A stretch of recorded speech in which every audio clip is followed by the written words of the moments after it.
ओमज्ञानतिमिरिनाभिष्य ज्ञानाञ्जनशलाकया चक्षुरुन्मिलितं येन तस्मै श्रीगुरुवे नमः। श्रीचैतन्यमनोभीष्टं स्थापितं येन भूतले स्वयं रूप कदा मह्यं ददाति स्वपदान्तिकं वन्देऽहं श्रीगुरु श्रीयुतपदकमलं श्रीगुरुं वैष्णवांश्च श्रीरूपं साग्रजातं सहगना रघुनाथामृतं सजीवं साद्वैतं सावधूतं परिजनसहितं कृष्णचैतन्यदेवम् श्रीराधा कृष्णपादान् सहगना ललिता श्रीविशाखान्वितांश्च नमो विष्णुपादाय कृष्णपृष्ठाय भूतले श्रीमते भक्तिवेदान्त स्वामिनिति नामिने नमस्ते सरस्वते देवे गौरवाणी प्रचारिणे निर्विशेषा शून्यवादी पाश्चात्यदेशतारिणे वाञ्छाकल्पतरुभ्यश्च कृपा सिन्धुभैव च पतितानां पावनेभ्यो वैष्णवेभ्यो नमो नमः। जय हो श्री कृष्ण चैतन्य प्रभु नित्यानंदा श्री अद्वैत गदाधर शिवासादि गौर भक्त वृंदा। हरे कृष्णा कृष्ण कृष्ण हरे हरे, हरे राम राम राम हरे हरे। हरे कृष्णा कृष्ण कृष्ण हरे हरे, हरे राम राम राम हरे हरे। हरे कृष्णा कृष्ण कृष्ण हरे हरे, हरे राम राम राम हरे हरे। हरे कृष्णा, आप सभी का हार्दिक अभिनंदन है।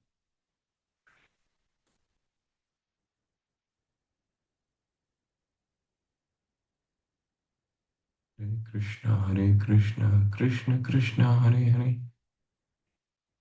हरे राम राम राम हरे हरे। हरे कृष्णा कृष्ण कृष्ण हरे हरे, हरे राम राम राम हरे हरे। हरे कृष्ण कृष्ण कृष्ण हरे हरे, हरे राम राम राम हरे हरे। हरे कृष्ण। ठीक है, हम अपने श्लोका को चैंट कर लेते हैं।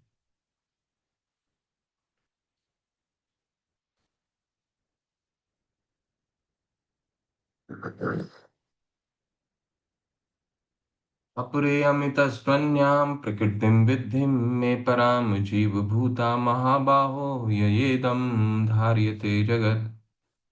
देवी हि एषी गुणमयी मम माया दुरत्यया माम एव ये प्रपद्यन्ते मायामितां तरन्ति ते।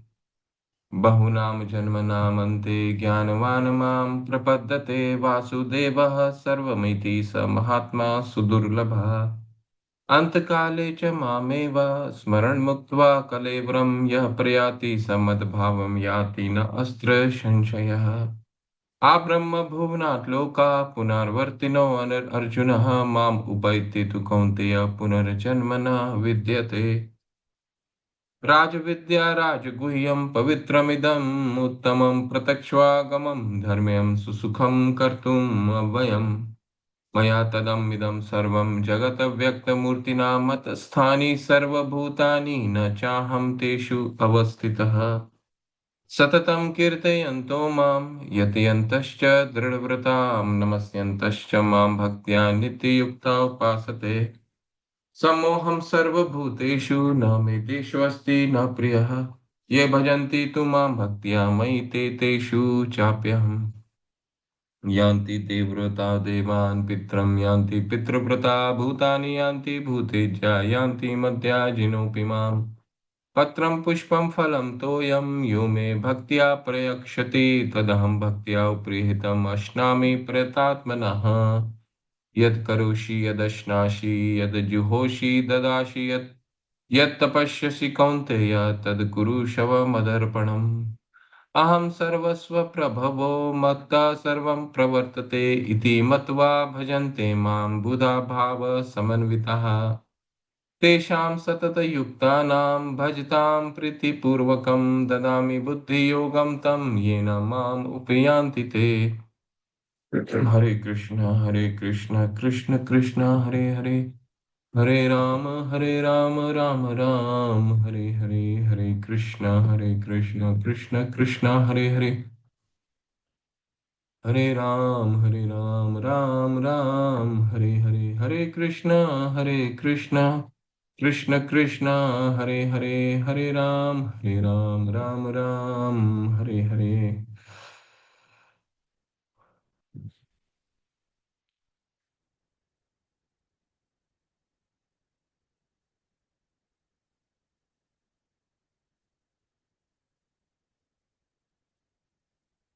तो अभी तक हमने 9वें अध्याय में क्या क्या पढ़ लिया है उसको एक दोबारा से देख लेते हैं। जय श्री प्रभुपाद। इदं ते गुह्यतमं प्रवक्ष्यामि अनुसूयवे, ज्ञानम विज्ञानम सहितम यत् ज्ञात्वा मोक्ष से अशुभात्। इस ज्ञान को, ये ज्ञान केवल, पहला श्लोक, ये ज्ञान केवल मोक्ष से अशुभात् तुमको इसलिए बता रहा हूं क्योंकि तुम मुझसे अनुसूयवे हो, तुम मुझसे प्रतिस्पर्धा नहीं करते हो। ठीक है, तुम मुझसे ईर्ष्या नहीं करते हो, इसलिए मैं ये ज्ञान बता रहा हूँ। और ये जो ज्ञान है वो विज्ञान के समान है जो अपने जीवन में उतार सकते हैं। और इसको उतारने के पश्चात क्या होगा? यद ज्ञात्वा मोक्ष से अशुभात। इसको जानने के बाद आपको, अशुभात का मतलब होता है जीवन की, कष्टमय जीवन से मुक्ति प्राप्त हो जाएगी। ठीक। इसके बाद ये राज विद्या राजगुह्यम पवित्रम इदम उत्तमम प्रत्यक्षागमम धर्म्यम सुसुखम कर्तुम अव्ययम। ये विद्याओं का राजा है, ये सबसे गुह्य ज्ञान है, ये पवित्र करने वाला ज्ञान है। और तमह से यानी अंधकार से प्रकाश की ओर ले जाने वाला उत्तम ज्ञान है। प्रत्यक्षागमम धर्म्यम, प्रत्यक्ष भगवान की अनुभूति कराने वाला ज्ञान है। धर्म सिखाता है हमारा स्वरूप क्या है, हमारा धर्म क्या है, सुखपूर्वक किया जा सकता है, सरलता से किया जा सकता है, और यही हमारा कर्तव्य, कर्तुम अव्ययम। ठीक है, यही कर्तव्य है। इसके बाद भगवान अपने इसके बाद बताते हैं, अश्रद्धाना पुरुषम धर्मस्य परम तपः अप्राप्य माम निर्वर्तन्ते मृत्यु संसार वर्तमनि। परंतु जो इस पे श्रद्धा नहीं रखता है वो पुरुष धर्मस्य से परम तपः, वो उसको उसको मैं कभी भी प्राप्त नहीं, अप्राप्य माम निर्वर्तन्ते, उसको कभी भी भगवान की प्राप्ति नहीं होगी। और मृत्यु संसार वर्तमनि, वो ये मृत्यु संसार में बार बार जन्म और मृत्यु के चक्कर में फंसता रहेगा। इसके बाद भगवान ये पूरे दृश्य भौतिक जगत के विषय में अपना संबंध बताते हैं। क्या बताते हैं? मया तदमिदम सर्वम जगत अव्यक्त मूर्तिना मत स्थानी सर्वभूतानि न चाहम तेषु अवस्थिता। मैं तदम इदम सर्वम, ये जगत में हर जगह व्याप्त हूँ। तदम इदम सर्व तदम इदम सर्वम, परंतु अव्यक्त रूप में, अपने शक्ति के रूप में व्याप्त हूँ। मैं हर वस्तु मत स्थानी सर्वभूतानि, हर वस्तु मुझ में है। न चाहम तेषु, लेकिन मैं किसी में नहीं हूँ। ठीक है। इसी को इसके बाद भगवान एक श्लोक शायद रह गया क्या? हाँ, 5वां श्लोक रह गया। 5वें श्लोक में भगवान बताते हैं, न च मत्स्थानि भूतानि पश्यम में योगम ऐश्वरम। मेरे इसके बाद इसी इसी का विरोधाभास करते हुए 5वें श्लोक को बताते हैं कि मैं सब में हूँ, सब मुझ में हैं पर नहीं भी हैं। ठीक है। तो ये कैसे समझें इसको? भगवान एक तरफ तो बोल रहे हैं कि सब मुझ में हैं लेकिन मैं उनमें नहीं हूं, और फिर दोबारा बोल रहे हैं मुझ में कोई नहीं है। तो भगवान को, ये भगवान का योगम ऐश्वर्य, भगवान का ऐश्वर्य है। ठीक है, योग ऐश्वर्य है। और इसको हम किस तरह से समझ सकते हैं? भगवान के अचिंत अभेद अभेद तत्व से समझ सकते हैं। ये दोनों श्लोक भगवान के अचिंत भेद अभेद तत्व को बताता है, यानी कि भगवान है भी, भगवान और उनके शक्ति में कोई भेद नहीं है, परंतु भेद भी है। क्यों? क्योंकि शक्तिमान से, शक्ति से शक्तिमान आता है, सूर्य की रोशनी से सूर्य आता है। सूर्य की रोशनी और सूर्य में कोई भेद नहीं है, परंतु सूर्य की रोशनी सूर्य नहीं हो सकती। ठीक। तो ये है अचिंत्य भेद, और इस भेद को समझना हमारे चिंतन में नहीं, हम इसको नहीं समझ सकते हैं, इसलिए इसको कहा जाता है अचिंत्य। क्यों अचिंत्य कहा जाता है? क्योंकि भगवान कहते हैं, अह पूर्णमदः पूर्णमिदं पूर्णात् पूर्णमुद। भगवान पूर्ण है, और पूर्ण से कोई भी चीज निकलता है तब भी भगवान पूर्ण बने रहते हैं। तो ये हमारे चिंता के परे है। हम भौतिक जगत में ऐसा कोई चीज नहीं देखते हैं कि अगर किसी भी चीज से हम अगर निकाल देते हैं, कोई भी छोटा सा भाग निकाल देते हैं, तो उसमें अपूर्णता आ जाती है। परंतु भगवान से कोई भी चीज निकलने के बाद भगवान पूर्ण ही बने रहते हैं, इसलिए अचिंत्य, हमारे हमारे सोचने समझने की शक्ति से अचिंत्य है, इसलिए अचिंत्य, भेद अभेद, भेद भी है अभेद भी।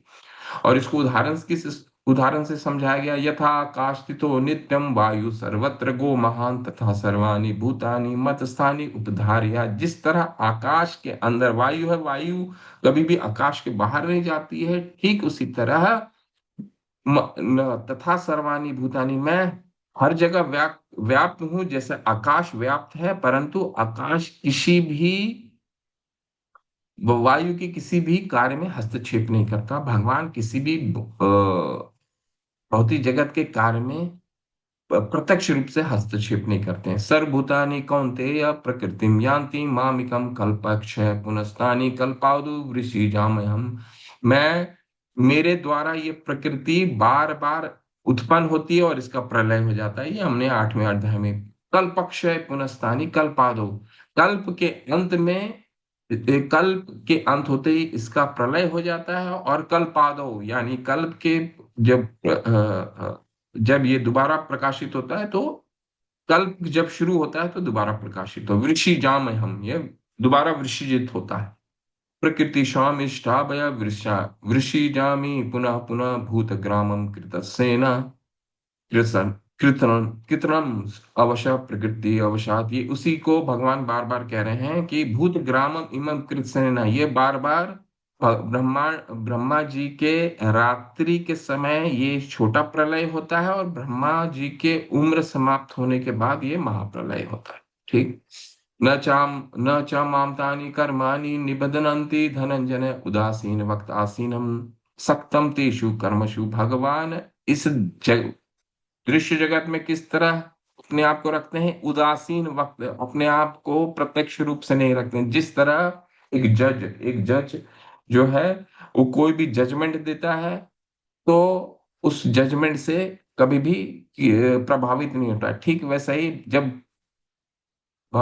इस भौतिक जगत का प्रलय होने वाला रहता है, तो ऐसा नहीं कोई जीव बोल सकता है थोड़ा रुक जाइए, इसके बाद मेरा काम खत्म होने दीजिए, इसके बाद प्रलय होगा। नहीं, उदासीन वक्त वो होगा ही होगा। भगवान उदासीन के भांति उनकी उनकी जो शक्ति है, वो कार्य अपने आप करेगी।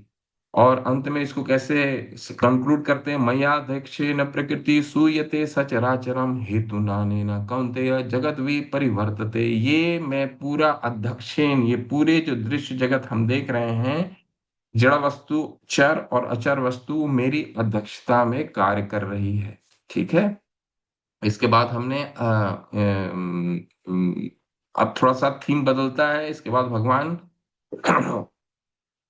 मूर्खों के विषय में, जो भगवान की शरण नहीं ग्रहण करते, उसके विषय में बताते हैं। तो अर्जुन का ये प्रश्न मन में हो सकता है कि ठीक है, लेकिन आपकी महिमा, इतना महिमा मंडन है, लेकिन सभी लोग क्यों नहीं समझ पाते हैं आपको। तो भगवान उसके उत्तर में बोल रहे हैं, अब जानन्ति मां मूढ़ा मानुषी तनुमाश्रितम परम भावम जानन्तो मम भूत महेश्वरम। हम ये कहते हैं कि भगवत गीता हम कहने जा रहे हैं, वो भी बिना शुल्क के, फिर भी लोग नहीं जुड़ते हैं, क्यों?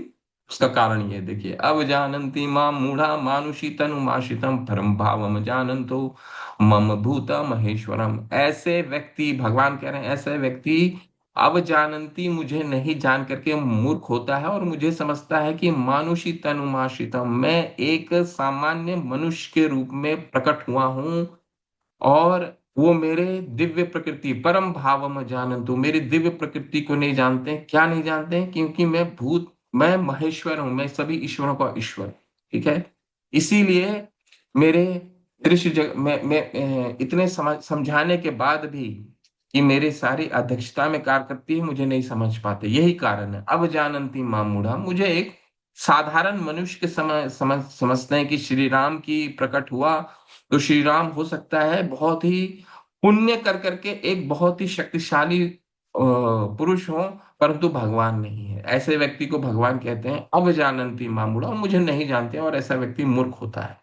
ठीक है। और ऐसा व्यक्ति का गंतव्य क्या होता है? मोग आशा मोग कर्माणो मोग ज्ञान विचेतसा राक्षसीम आसुरीम चैव प्रकृति मोहिनी माशिता। ऐसा व्यक्ति कोई जीवन से आशा करता है वो कभी पूरा नहीं होगा।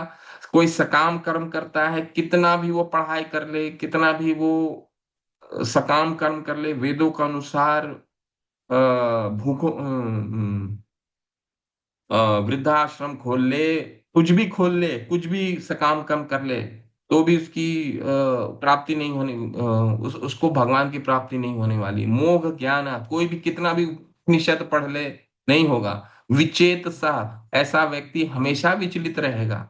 राक्षसिम आसुरीम चैवा, ऐसा व्यक्ति का प्रवृत्ति राक्षस जैसे राक्षसी, आसुरीम चैवा, उसका आसुरी प्रवृत्ति होती है। ठीक है। जो भगवान को जानते हैं वो देव होते हैं, और जो भगवान को नहीं जानते हैं, हो सकता है ऐसा व्यक्ति हमें लगता हो कि बहुत ही, कभी कभी हमें ऐसा लगता है ना कि अरे ये व्यक्ति बहुत ही अच्छा व्यक्ति है, परंतु भगवान की आराधना नहीं करता, लेकिन वो व्यक्ति भी असुर है।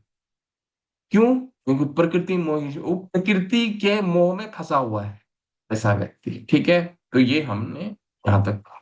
अब इसके ठीक है, अब इसके आगे बहुत सुंदर आने वाला महात्मा का वर्णन आने वाला है। क्या महात्मा कह रहे हैं देखिए। अब इसके बाद क्या है? महात्मानस्तु, अभी भगवान ने ऐसे व्यक्ति का चर्चा कर दिया कि जो भगवान को नहीं। अर्जुन का ये प्रश्न होता है कि आप इतना, आप कह रहे हैं कि मया तदमिदम सर्वम जगत अव्यक्त मूर्तिना, आप ये पूरे जगत में व्याप्त हैं, और फिर आप बोलते हैं ये बुरे जगत आपके अध्यक्षता में कार्य कर रही है, तो कई लोग समझ क्यों नहीं पाते? तो भगवान उसके उत्तर में बोलते हैं ये सब जितने हैं वो मुझे एक सामान्य मनुष्य के रूप में देखते हैं। ठीक है। और ये इनका गंतव्य क्या है? ये जो भी प्रयास कर रहे हैं इनको कोई जीवन में प्राप्ति नहीं, ये इनकी जो आसुरी प्रवृत्ति के व्यक्ति का गंतव्य होता है, वही गंतव्य ऐसे व्यक्ति का होगा। ठीक। और तो फिर अर्जुन का ये मन में होता है, अच्छा तो आपको समझते कौन है? तो उसकी परिभाषा भगवान अब दे रहे हैं। महात्मानस्तु माम पार्थम देवीं प्रकृति माशिता भजन्ते अनन्य मनसो ज्ञात्मा भूतादिम अव्ययम। ऐसा व्यक्ति महात्मा कहलाता है जो भजन्त अनन्य मनसो, जो मेरा अनन्य रूप से भजन करता है। मुरे ज्ञातवा भूतादिम अव्ययम, ये जानकर। क्यों भजन कर रहा है भाई? अगर कोई व्यक्ति किसी का भजन करता है तो कोई तो कारण होगा भजन करने का। क्या भजन करने? ज्ञातवा। ये ज्ञातवा जो है शब्द बहुत महत्वपूर्ण है। ज्ञातवा का मतलब है ऐसा व्यक्ति ये जानकर मेरा भजन करता है। और किस रूप में भजन करता है? अनन्य मनसो। अनन्य मनसो का मतलब है अनन्य रूप से चिंतन करता है, उसके लिए भगवान कृष्ण के अलावा और कुछ है ही नहीं। अनन्य का क्या मतलब है? अनन्य मतलब और कुछ नहीं। और ऐसा क्यों करता है? क्योंकि उसको समझ में आ गया है भूतादिम भूता भूत आदिम अव्ययम, भगवान अविनाशी हैं और अव्यय हैं। भूता भूत आदि अव्ययम। ठीक है। अव्ययम का क्या मतलब है? हर वस्तु के प्राकट्य के स्रोत हैं, और अव्यय हैं, विनाशी हैं, विनाश नहीं हो सकता है। ठीक है। तो ये है भगवान के भक्तों का, महात्मा भक्तों का परिभाषा। ये बहुत इंपॉर्टेंट है, बहुत महत्वपूर्ण है ये श्लोक। महात्मा नस्तु, मैं अभी भगवत गीता भी हम खोलेंगे। तो महात्मा नस्तु माम पार्था, ऐसा व्यक्ति को महात्मा कहा जाता है। हम जिसको महात्मा कहते हैं भौतिक जगत में, वो भगवत गीता उसको महात्मा को परिभाषित नहीं करता। महात्मा की परिभाषा क्या है? महात्मा की परिभाषा ये है कि महात्मा वो व्यक्ति होता है जो भजन, भगवान का अनन्य रूप से भजन करता है। उस अनन्य रूप से भजन करने का मतलब उसके जीवन में और भजन का दूसरा कोई स्रोत है ही नहीं, किसी और चीज को भजन करता ही नहीं। और किस रूप में भजन करता है? ज्ञातवा भूतादिम अव्ययम, ये जान करके क्यों मैं आदि हूं और अव्यय हूं, सब जीवों का स्रोत हूं और अविनाशी हूं। और ऐसा व्यक्ति क्या होता है? ऐसा व्यक्ति देवी प्रकृति माशिता, मेरी आध्यात्मिक अनुभूति के शक्ति में उसका संचालन होता है। कितना सुंदर श्लोक है। महात्मा उसको कहते हैं जो, मैं चाहता हूं ये पूरा ये जो श्लोक है हमारे दिमाग में अंदर आ जाए। क्या है? महात्मा ऐसा व्यक्ति कहा जाता है। माम पार्थ, पार्थ अर्जुन को कह रहे हैं, क्योंकि वो पृथा पुत्र थे। कुंती महारानी को पृथा कहा जाता है क्योंकि वो राजा पृथु के उन्होंने गोद लिया था, तो अर्जुन को पार्थ कहा गया। महात्मा नस्तुम माम पार्था देवी प्रकृतम आश्रिता। ये जितने भक्त हैं जो मेरा अनन्य रूप से भजन करते हैं, ये जान करके कि मैं सभी जीवों का आदि हूँ और अव्यय हूँ, मैं अविनाशी हूँ और सभी जीवों का स्रोत हूँ, ऐसा व्यक्ति मेरे प्रकृति देवी प्रकृति माशिता, मेरे आध्यात्मिक शक्ति के अंदर उसका संचालन होता है, उसकी आध्यात्मिक जीवन चलती है। ठीक। हे पृथा के पुत्र, जो मोह में न है वो महान आत्माएं दिव्य प्रकृति के संरक्षण में हैं। वे पूरी तरह से भक्ति सेवा में लगे हुए हैं क्योंकि वे मुझे सर्वस्व कारण और अविनाशी भगवान के रूप में जानते हैं। भूतादिम अव्ययम। ठीक। शिल प्रभुपाद के जीवन से, ठीक है चलिए ये अब शिल प्रभुपाद के जीवन से हम कई उदाहरण को देख सकते हैं। ठीक है क्या भरत प्रभु, क्या है प्रश्न आपका? ये देवी प्रकृति का क्या मतलब हुआ आपने बताया? हाँ, बताएंगे बताएंगे, सब बताएंगे। देवी प्रकृति, देवी का मतलब होता है भगवान की आध्यात्मिक शक्ति। यहाँ पर देवी, देखिए देवी देवी भगवत गीता में देवी का उपयोग कई चीजों के लिए किया जाएगा। भौतिक जगत के सृष्टि, भौतिक जगत के संचालिता को भी देवी कहा गया है, लेकिन इस श्लोक में देवी का मतलब है भगवान की आध्यात्मिक शक्ति के द्वारा संचालित होती है, मतलब उनका संरक्षण होता है। अब यहाँ पे देवी शक्ति किसको कहा गया है? वो राधा रानी को कहा गया है। ठीक है, आचार्य बताते हैं राधा रानी भगवान की आध्यात्मिक शक्ति कौन है? हरे कृष्णा हरे कृष्णा। हम जब जब भगवान का नाम हरे कृष्णा कृष्णा कृष्णा हरे हरे, हरे राम राम राम हरे हरे, हम जब ये महामंत्र करते हैं तो हम किसको आह्वान करते हैं? भगवान की आध्यात्मिक शक्ति हरे को कहते हैं, राधा रानी को आराधना करते हैं कि वो भगवान की मुझे भगवान से प्रीति प्रीति प्राप्त करवाने में सहयोग सहायक हों, और ताकि हम भगवान की प्रीति प्राप्त कर सकते हैं। इस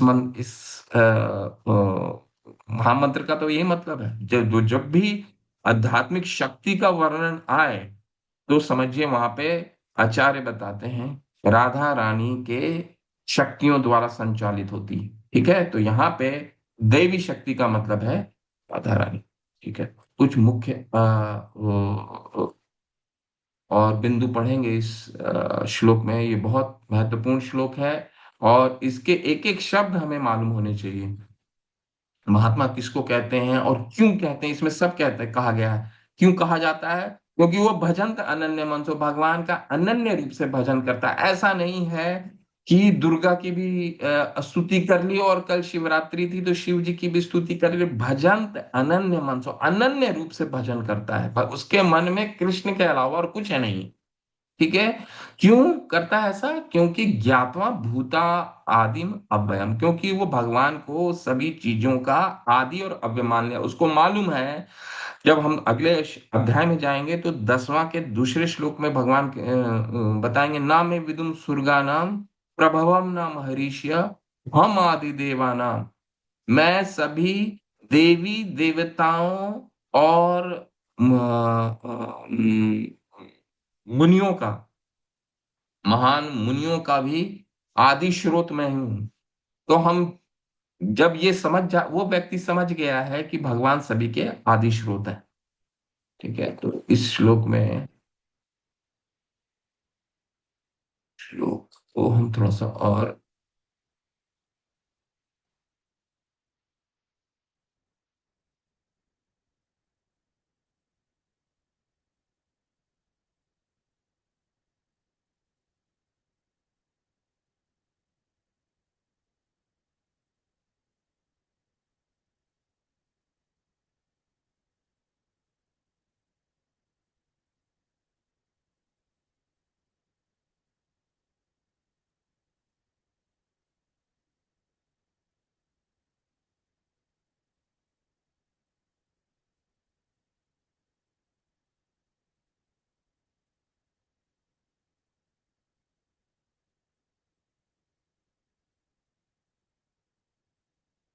कुछ मुख्य बिंदु को पढ़ेंगे, इसके बाद आगे बढ़ेंगे। क्या है? तटस्थ शक्ति होने के कारण जीव ज्यों ही भौतिक प्रकृति के वश से मुक्त हो जाता, तो वे आध्यात्मिक प्रकृति के निर्देशन में चला जाता है। यही देवी प्रकृति मां सीता है। इसको अंडरलाइन कर दीजिए, इस लाइन को, आध्यात्मिक प्रकृति के निर्देशन में चला जाता है। और आध्यात्मिक प्रकृति के निर्देशन ही दैवी प्रकृति कहलाती है। ठीक है? तो देवी प्रकृति का मतलब वो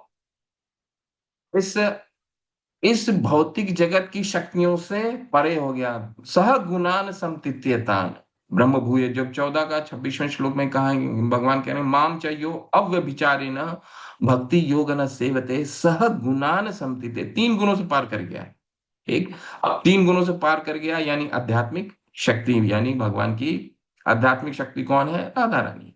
महात्मा अपने ध्यान को कृष्ण के अतिरिक्त अन्य किसी और नहीं लेके जाता, क्योंकि वही भली भांति जानता है कि कृष्ण ही भूता आदिम अव्ययम है, आदि परम पुरुष समस्त कारणों के कारण। उसको ये समझ में आ गया है कि यहीं से सब कुछ शुरुआत होती है और ये अविनाशी है। शुद्ध भक्तों कृष्ण के अनन्य स्वरूप तथा चतुर्भुज महाविष्णु रूप में भी आकृष्ट नहीं होते। वो, उनको कुछ नहीं चाहिए, उनको भगवान की किसी रूप में नहीं चाहिए। हम इसको कहाँ, इसका उदाहरण कहाँ मिलता है? इसका उदाहरण अर्जुन 11वें अध्याय में जब भगवान विराट रूप दिखाते हैं, 4 रूप दिखाते हैं, तो अर्जुन क्या बोलते हैं कि मुझे आपके वो 4 रूप नहीं चाहिए, मुझे वो 2 रूप, आपको 2 भुजा रूप ही चाहिए। देखना, और कुछ भगवान की कोई विराट रूप, कोई शक्ति का उनको कुछ भी नहीं चाहिए। वे कृष्ण भावना भावित में केवल कृष्ण का ध्यान करते हैं। वे कृष्ण भावना मृत में निरंतर भगवान की अविचल सेवा में लगे रहते हैं। तो ये है महात्मा का परिभाषा। और इनका चरित्र क्या है? ये किस चरित्र से के द्वारा जाने जा सकते हैं? भगवान भगवत गीता के 2 अध्याय में अर्जुन ने क्या पूछा पूछा था? स्थित प्रज्ञ क्या भाषा, समाधिस्थ केशव।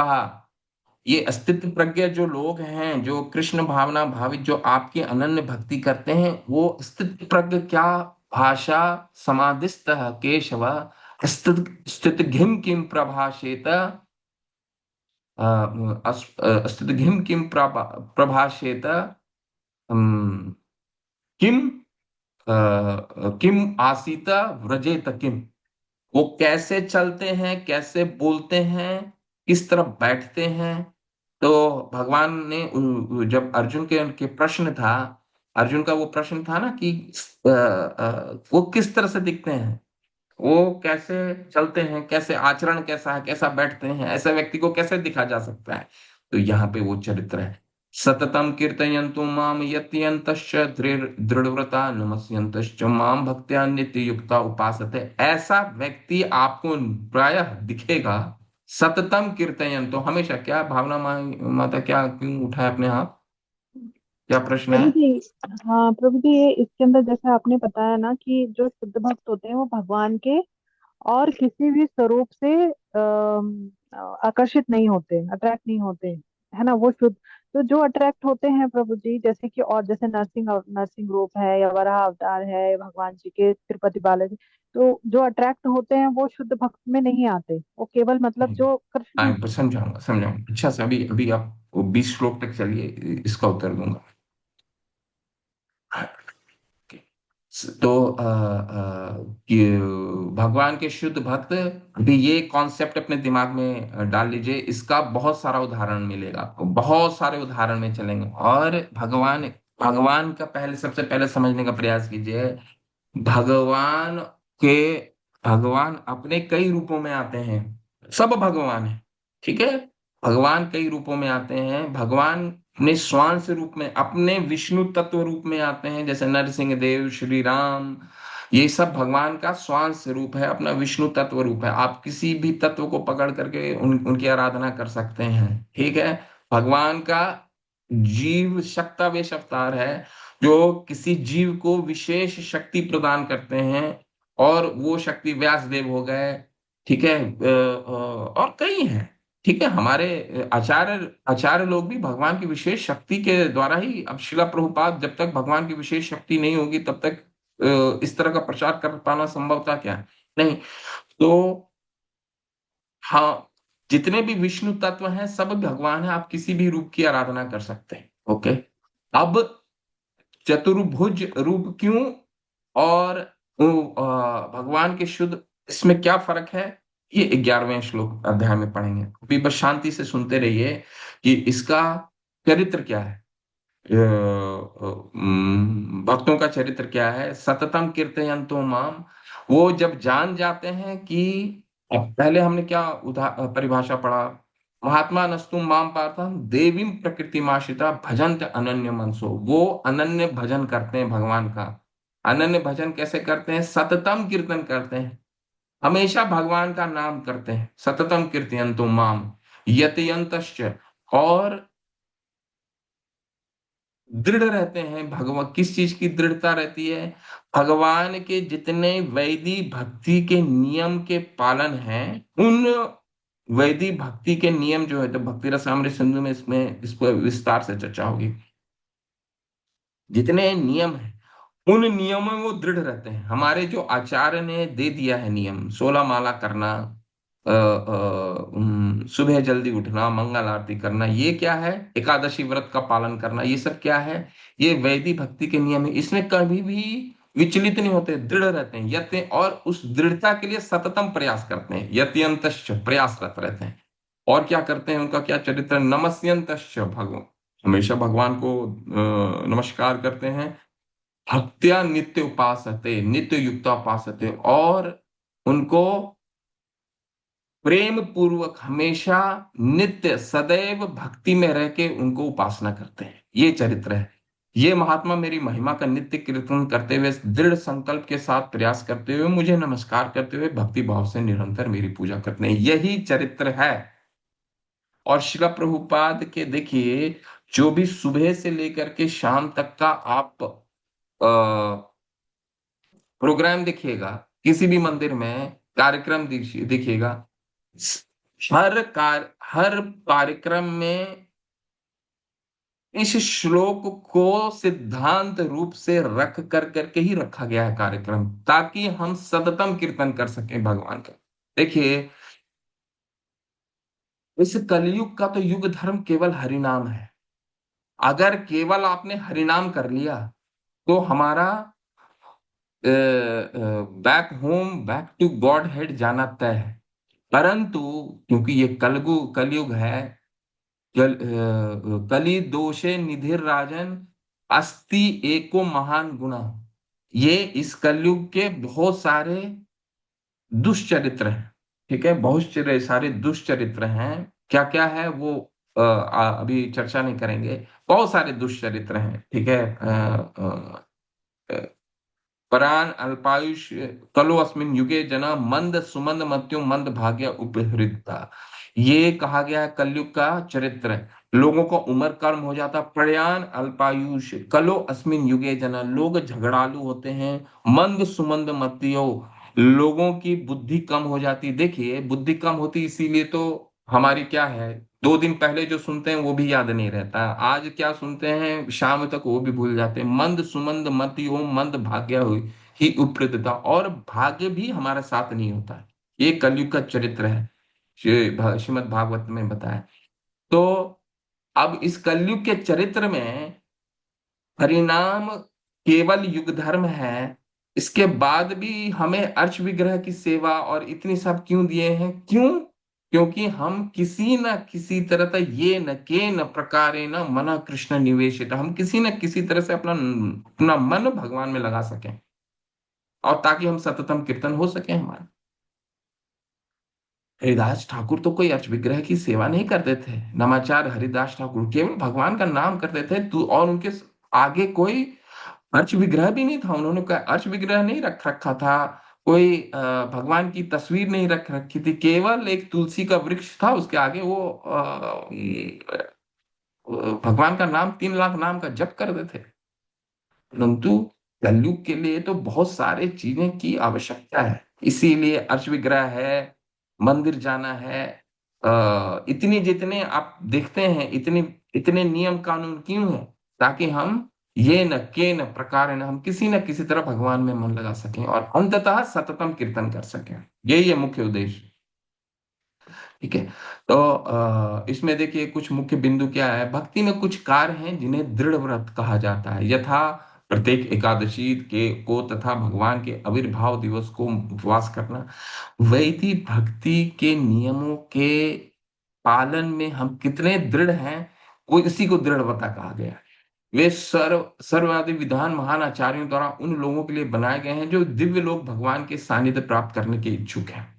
महात्मा जन इन विधि विधानों को दृढ़ता से पालन करते हैं, फलतः उनके लिए वांछित फल की प्राप्ति निश्चित रहती है। ठीक है। तो श्रील प्रभुपाद ने के गुरु परम शिला भक्ति सिद्धांत ठाकुर प्रभुपाद ने तो कहा 64 माला कम से कम जरूरत है। लेकिन चूंकि भगवान के इस नित्य पार्षद हैं शिला प्रभुपाद, तो शिला प्रभुपाद ने बोला 16 माला क्या अपने मन से कहते हैं। उनको भगवान की कहीं ना कहीं से ये आदेश है कि 16 माला इस भौतिक जगत में अगर 16 माला लोग कर लेते हैं ये पर्याप्त है। 64 हो सकता है या ना कर पाए, इसीलिए उन्होंने ये नियम दिया। ठीक है। जैसा कि इस अध्याय के द्वितीय श्लोक में कहा, यह भक्ति ना केवल सरल है अपितु इसे सुपरवर्ट किया जा सकता है। देखिए कोरिलेट कीजिए, सुसुखम कर तुम अव्ययम, वही शिला प्रभुपाद यहाँ पे बता रहे हैं कि ये देखिए बहुत ज्यादा आडंबर की जरूरत नहीं है इस भगवान की भक्ति करने के लिए। क्या कहा गया है? सततम कीर्तयन्तुम। कहीं लिखा है कि यज्ञ करिए, मृत्युंजय जाप कीजिए, ये कीजिए? कुछ नहीं लिखा है ना। केवल सुसुखम कर तुम अव्ययम क्यों है? क्योंकि ये भगवान का केवल सततम कीर्तन के द्वारा किया जा सकता है। इसके लिए कठिन तपस्या करने की आवश्यकता नहीं पड़ती। मनुष्य सक्षम गुरु के निर्देशन में इस जीवन को गृहस्थ, सन्यासी, ब्रह्मचारी रहते हुए भक्ति में बिता सकता है। ठीक है। वह संसार में किसी भी अवस्था में कहीं भी भगवान की भक्ति करके वास्तव में महात्मा बन सकता है। चैतन्य महाप्रभु ने हमें यही आदेश दिया है, कोई जिस भी आश्रम में है उस आश्रम में ही रह करके भगवान की भक्ति वहीं से कर सकता है।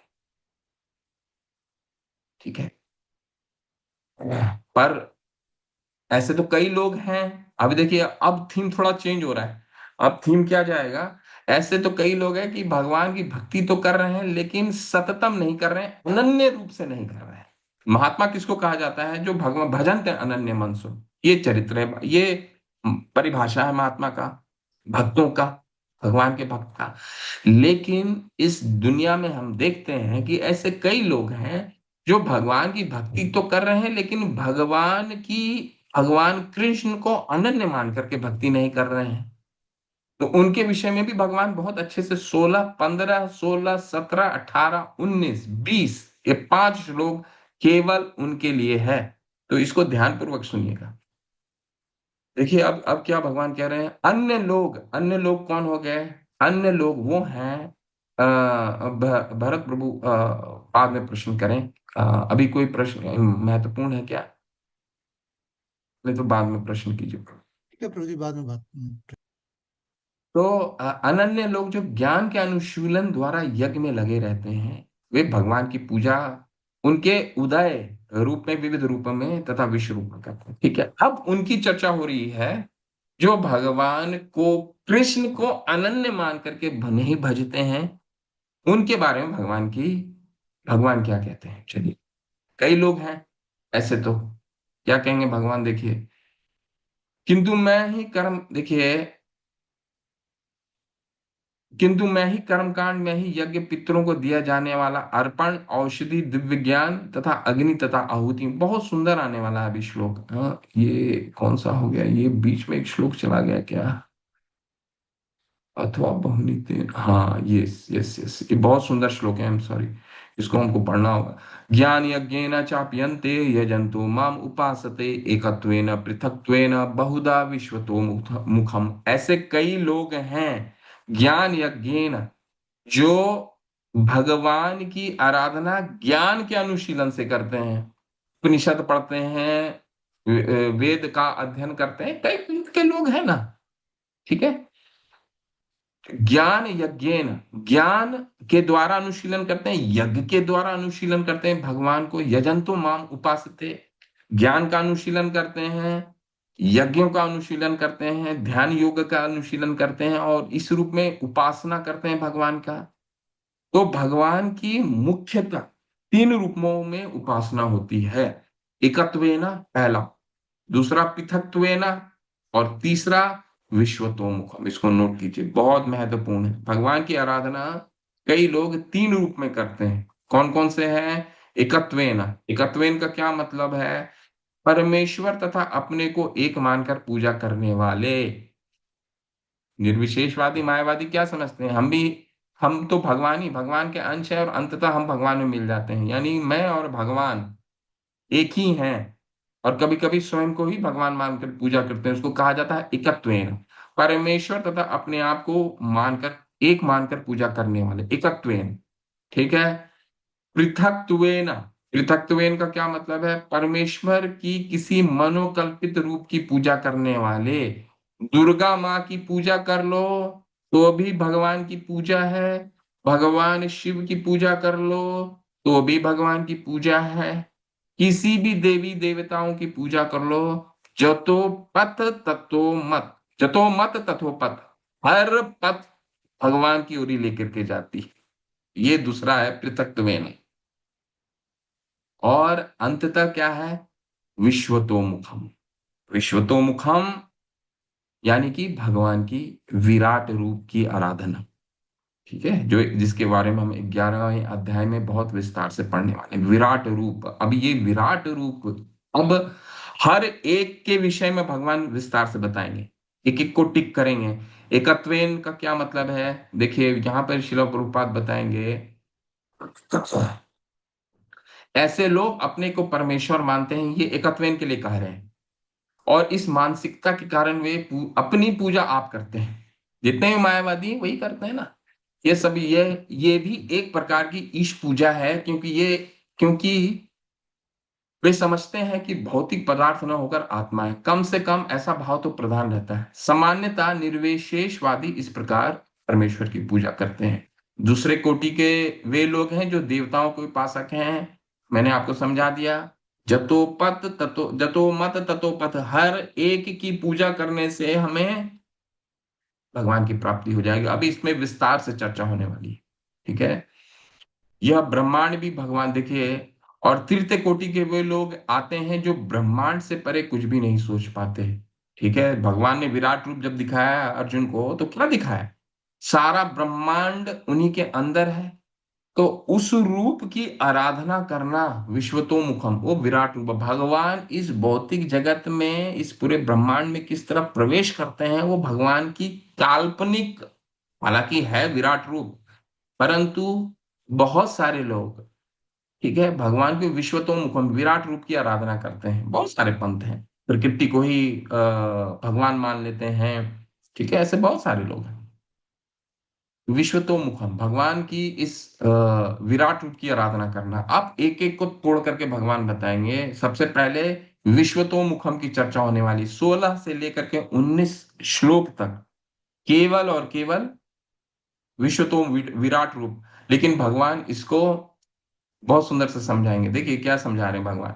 किंतु मैं ही कर्म कांड हूं, मैं ही यज्ञ हूं, पितरों को दिए जाने वाला अर्पण भी मैं हूं, औषधि, दिव्य ध्वनि, घी, अग्नि तथा आहुति मैं ही हूं। भगवान यहाँ कह रहे हैं विराट रूप की एक एक चीज भगवान यहाँ बताने की कोशिश करेंगे। देखिए श्रीला प्रभुपाद लिख रहे हैं, अथवा ये कह सकते हैं कि जो लोग कृष्ण की भक्ति में लगे हुए हैं उनके लिए ये समझना चाहिए कि उन्हें सारे वेद विहित यज्ञ संपन्न कर लिए हैं। अब आपसे एक प्रश्न है। प्रश्न ये है कि अर्जुन के विषाद के 5 कारण बताइए।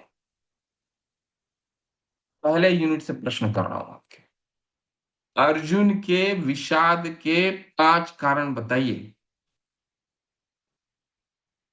उसमें यहां से उत्तर छुपा हुआ है। क्यों वहां पे लेकर के गया मैं? क्योंकि आपका दूसरा, पहला यूनिट ऐसा ना हो कि हम जब दूसरा यूनिट पढ़ रहे हो पहला यूनिट सारे हम भूल जाए, नहीं। तो हमें हर कुछ, या क्योंकि ये भगवत गीता 40 मिनट में बोली गई, भगवान ने ये 40 से 45 मिनट में भगवान को सुना दिया, अर्जुन को सुना दिया। ऐसा नहीं था कि अध्याय वाइज सुनाया है। ठीक है। तो वो 5 विषाद के कारण क्या है, बोलिए। हाथ हैंड रेस करके कोई बोल सकते हैं, एक एक करके भी बोल सकते हैं, एक एक करके बोलिए, सबको स्मरण होना चाहिए। एक बताइए भावनामयी माता, एक बताइए पहला। प्रभु जी, वो मोह में थे ना, अपने दादा, अपने परदादा भाइयों को देख करके उनके अंदर मोह उत्पन्न हो गया था, कि मैं इनको कैसे मार सकता हूँ। ओके, हरी हरी। माता कह रही हैं अपने रिश्तेदार, अपने पितामह, अपने मित्र, अपने भाई, अपने पौत्र पुत्रों को देख करके अर्जुन विचलित हो गए कि इनको कैसे मैं मार सकता हूँ। दूसरा, भारत प्रभु, दूसरा क्या कारण है अर्जुन प्रभु? अर्जुन को लग रहा था कि अपने भाइयों और मित्रों को मार के पाप होगा, और वो इस पाप से करने से बचना चाह रहे थे। हम्म। तो हरि हरि प्रभु, हरि बोल। तो प्रभु ने बताया कि इनको इनको मारने से पाप लगेगा। बहुत सुंदर। तीसरा बताएं अंजलि माता, हरि हरि। हाँ, हरे कृष्ण प्रभु जी, पांचवा प्रणाम। वंश का विनाश का डर था अर्जुन को, कि वंश का विनाश होगा तो फिर आगे कैसा होगा, क्योंकि सब बुजुर्ग रहेंगे और महिलाएं रहेंगे, तो फिर उसमें क्या होगा कि वर्ण संकरण का भय था। ये सब उनको डर था अर्जुन को। हरे कृष्णा। वंश का विनाश का। हरे। एक कदम खा ले बा। तो माता ने सुंदर से बताया, हरि बोल माता। तीसरा माता ने कारण बताया कि इनको मारने के पश्चात बचेंगे कौन? परिवार में कोई नहीं बचेगा। ठीक है। सारे बुजुर्ग, सारे सबके पति, सबके भाई बुजुर्ग सभी का सभी शरीर छोड़ देंगे। तो संस्कृति को आगे लेके जाने वाला कौन बचेगा? ये और कोई बचेगा नहीं। तो जितनी स्त्रियां हैं उनका शोषण होगा, शोषण होने से वर्ण संकर आएंगे, वर्ण संकर आने से क्या होंगे? जो पितरों का पितृदान नहीं कर पाएंगे। ठीक है। तो ये था। और जब पितरों का पितृदान नहीं होगा तो संस्कार पितरों को मुक्ति कैसे प्राप्त होगी? ठीक है। और क्या कारण है? ये तो तीन कारण हुए। और क्या कारण है? मैं पूछूंगा फिर। अगर आपने हैंड रेज नहीं किया तो फिर मैं प्रश्न, कृष्ण गौर प्रभु आप बताइए, क्या चौथा कारण है प्रभु? कृष्ण गौरदास प्रभु, हरे कृष्णा। उनको दया, बहुत सी दया आ गई थी। उन्होंने कहा ये सारे मेरे से अपने जन है, तो मैं उनको कैसे मार पाऊंगा। और इसकी वजह से ये तो वो कवर हो गया बिल्कुल प्रभु, ही। ये कवर हो गया। चौथा बताइए। दया कवर हो गया, पाप लगेगा कवर हो गया, वर्ण शंकर की उत्पत्ति होगी, ये कवर हो गया। चौथा और दो रह गए। चौथा क्या है?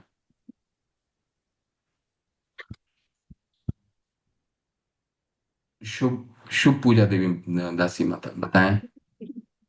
स्त्रियां दूषित हो जाएंगी, जिससे अवांछित संतानें पैदा होंगी। ये भी कवर हो गया माता। पाप होगा, तीसरा पॉइंट कवर हो गया। अधर्मी हो जाएंगे, जो तरुण सदस्य हैं अधर्मी हो जाएंगे। ओके। और जिन्होंने भाग नहीं लिया है वो बताएं। मैं पूछता हूँ। वृषभानु देवी दयिता दास, आप बताएं। विष्णु भानु, आप बताएं।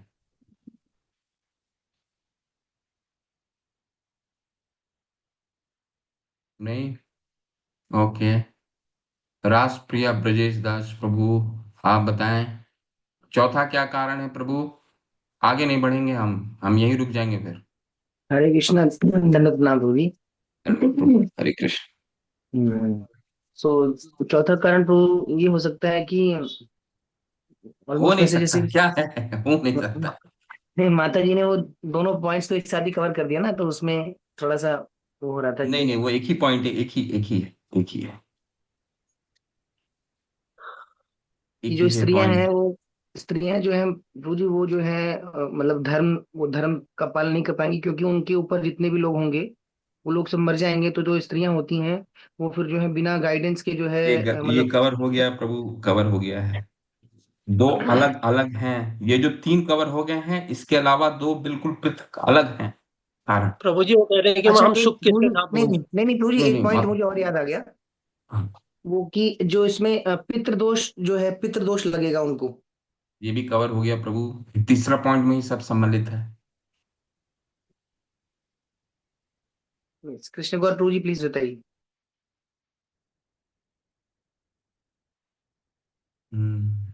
मीनाक्षी किशोरी देवी दास सिंह का बताएं।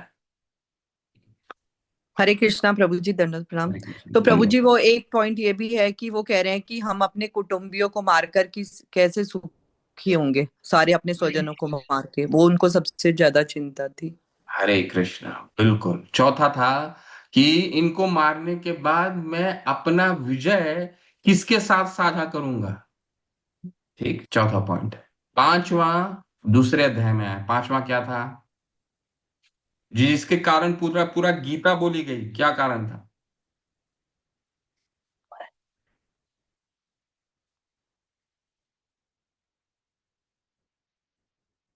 भरत बंसल प्रभु प्रभु, क्या पांचवा कारण? इनडिसीजन था। वो डिसाइड नहीं कर पा रहे थे कि मैं अगर लड़ता हूँ नहीं लड़ता हूँ, तो लड़ूंगा तो कुटुंबियों को मारूंगा, सुखी नहीं रहूंगा, नहीं लड़ता हूँ तो भिक्षा मांगना पड़ेगा। बट प्रभु जी, ये मैंने अभी पढ़ लिया था, मैंने जो क्वेश्चन आंसर करे थे ना उसमें पढ़ दिया था, तो वहां से मैंने इसलिए आपको रिस्पॉन्ड किया इसका। कोई बात सॉरी। नहीं। ओके, हरी हरी, बहुत सुंदर, बहुत सुंदर। प्रभु ने बताया कि इनडिसीजन था, यानी कि असमंजस की भाव था, लड़ाई करूं युद्ध करूं ना करूं। ठीक है, तो ये पांच कारण हमें याद होने चाहिए। इसको बार बार बार, पहला यूनिट हमने खत्म कर लिया है, उसको रिवाइज करते रहिए। हमें कहीं भी किसी भी, नहीं तो हम उन चीजों को कोरिलेट करने के लिए हमें दिक्कत होगी। तो यहाँ पे देखिए, भगवान बता रहे हैं क्यों भगवान ने अर्जुन के उस असमंजस को किस तरह काटा।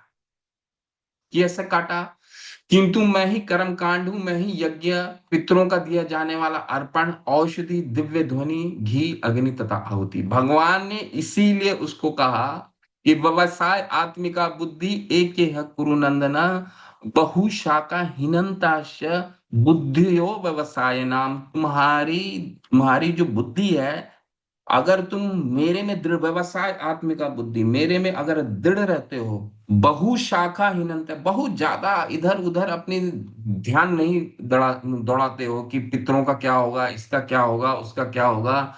केवल एक जगह मेरे में अगर तुमने ध्यान रख दिया, तो उससे ही कृष्ण भक्ति कैले सर्व कर्म कृत है।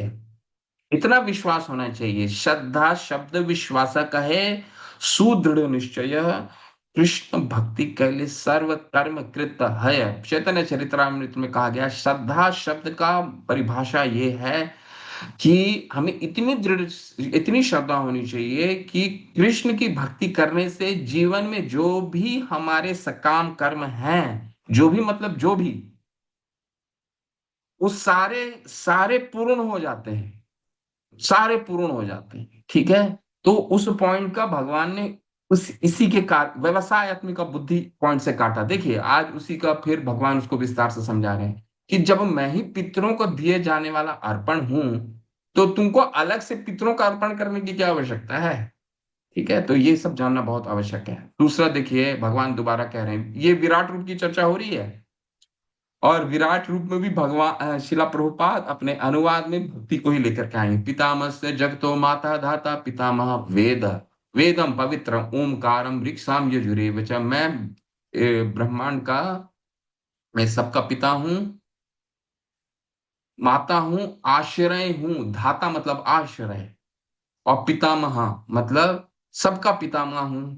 ये पिता और पितामह में क्या फर्क हो गया? यहाँ पे दो बार आया है, पितामहस्य और यहाँ पितामह। पिता का मतलब वो मेरे पिता भी हैं और सभी के पिता हैं। मेरे पिता, मेरे पिताजी जो हैं, मेरे पिताजी के पिताजी, उनके पिताजी के पिताजी, उनके माता, उनके पिताजी, और ये श्रृंखला जहां जाकर के समाप्त होती है, वो उनके भी पिता हैं, पितामहस्य। उनको उनको कहा जाता पितामह। ठीक है, वो हमारे भी पिता हैं और हमारे पितरों के भी पिता है। सर्व कारण कारणम है, सभी के कारण, इसलिए दो बार पिता है। ठीक है, तो ये हमारी कॉन्सेप्ट बिल्कुल क्लियर होना चाहिए कि इस श्लोक में दो बार पिता का क्यों उच्चारण है। एक बार हमारी पिता है वो, और हमारे पितरों के पितरों के पितरों के, जहां पे ये कारण जाके समाप्त होती है, उनके भी पिता है। और भगवान क्या है? वेद हैं, मैं यज्ञ हूं, शुद्धिकर्ता तथा ओंकार हूं। ओंकार का मतलब है जो भगवान, ओमकार, ओंकार, ओम शब्द जो है, जो हमें पवित्र करने वाला है, वो भी भगवान है। और वेद ऋक शाम यजुरे वचा, जितने भी वेद हैं वो क्या है, वो भगवान की ही आदि कवि मुह्यंती यत सूर्य। वेदांत सूत्र का पहला क्या श्लोक है, जन्माद्यस्य यतो अन्वयात् इतरतश्च च अर्थेषु अभिज्ञ स्वराट् तेने ब्रह्मा हृदय आदि कव्ये मुह्यंती यत सूर्य। तेनो तेजो ब्रह्मा आदि कव्य, ब्रह्म ज्ञान सबसे पहले आदि कव्य को मैंने दिया। आदि कव्य कौन है, जो जीव के प्रथम जीव। तो ये जितने भी वेद हैं, शास्त्र हैं, सर्वप्रथम भगवान ने आदि कव्य ब्रह्मा जी को दिया है, वही भगवान है। तो विराट रूप की उत्पत्ति देखिए इस श्लोक में, धाता शब्द का अर्थ शिष्टा, न केवल हमारे माता पिता कृष्ण के अंश रूप है, अपितु उनके शिष्टा दादा तथा दादी कृष्ण है।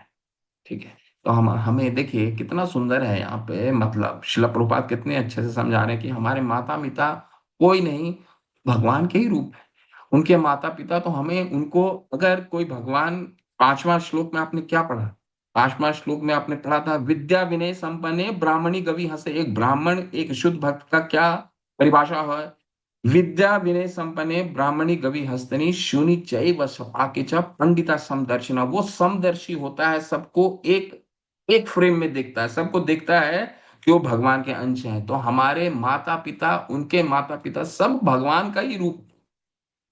ठीक है, हम वेदों से जो जानना चाहते हैं कृष्ण को जानने की दिशा में, तो हम जो भी जानने की कोशिश कर रहे हैं शास्त्रों से पढ़ने का, क्या यहाँ पे कहा गया है, ज्ञान यज्ञेन। देखिए ज्ञान यज्ञेन, यहाँ पे क्या थीम क्या चल रही है, उस थीम से कोरिलेट कीजिएगा। थीम ये चल रही है कि भगवान उनके बारे में विस्तार से बताने की कोशिश कर रहे हैं जो भगवान को भगवान न समझ करके किसी और रूप में भगवान की आराधना करते हैं। और वो कौन सा रूप है, 3 रूपों में आराधना होती है भगवान की, एकत्वेन पृथक्त्वेन विश्वतोमुखम।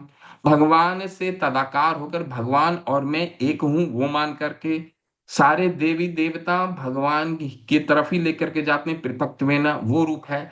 और तीसरा भगवान का विराट रूप, भगवान ये ब्रह्मांड में जो भी चीज है भगवान को विराट रूप मान करके पूजा करना। तो भगवान अभी उसके उत्तर में समझा रहे हैं कि देखिए विराट रूप जो आप आराधना कर रहे हैं वो तो सभी मेरे द्वारा ही उत्पत्ति है।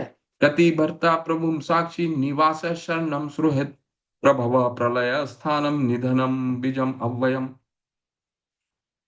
गति भरता, इतना सुंदर श्लोक है। गति भरता, देखिए मैं, गति का क्या मतलब है, गति का 2 मतलब होता है। गति का पहला मतलब होता है स्पीड, यानी हम किस स्पीड से चल रहे हैं। और गति का दूसरा मतलब होता है हमारा लक्ष्य। ठीक है, तो लक्ष्य क्या है, ये श्लोक हमें ये बताता है कि हमारा जीवन का उद्देश्य क्या होना चाहिए। बहुत सुंदर है। क्या उद्देश्य है, गति, भगवान ही गति है हमारे जीवन के उद्देश्य, लक्ष्य है।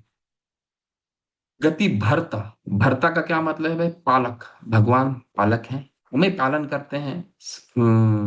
हमारे हमें सभी जीवों का पालन करता है। प्रभु भगवान साक्षी, और हम जो भी कर रहे हैं अकेले में भी जो कर रहे हैं, इसलिए क्या कह रहे हैं कि ये जो वैदिक भक्ति के नियमों का पालन है, 16 माला करना सुबह जल्दी, कोई आपके मंदिर, कोई आपके घरों में आकर के देखने वाला नहीं है कि आप क्या कर रहे हैं, नहीं कर रहे हैं, कितना कर रहे हैं, नहीं कर रहे हैं।